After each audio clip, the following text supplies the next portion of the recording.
আসসালামু আলাইকুম প্রিয় দর্শক, আপনারা দেখছেন আজকে দৈনিক সমকাল পত্রিকায় একটি নিউজ হয়েছে এমপিওভুক্ত শিক্ষক কর্মচারীদের ঈদ বোনাস নিয়ে। সেখানে শিক্ষক ও কর্মচারীদের নিয়ে একটু গুরুত্বপূর্ণ নিউজ হয়েছে।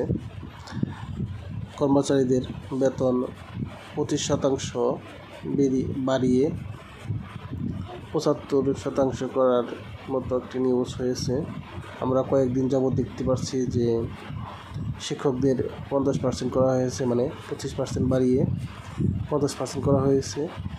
এতে কর্মচারীরা শিক্ষক নেতাদের বিভিন্ন কমেন্ট করে তাদের প্রতিক্রিয়া জানাচ্ছে।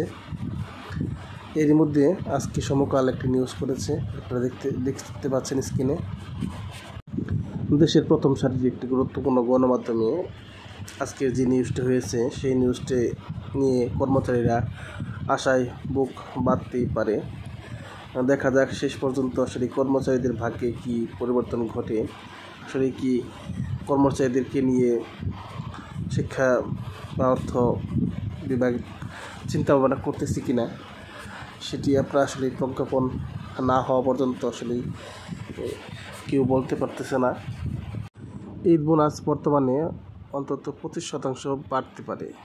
সেক্ষেত্রে শিক্ষকরা মূল বেতনের 50% আর কর্মচারীরা 75% বোনাস পেতে পারেন, এই লিখে সমকাল একটি নিউজ করেছে। দেখা যাক প্রজ্ঞাপনে কি আসে, কর্মচারীদের ভাগ্যে কি পরিবর্তন হয়। পরবর্তী নিউজ দেখার জন্য ধন্যবাদ জানিয়ে সবাইকে শেষ করছি।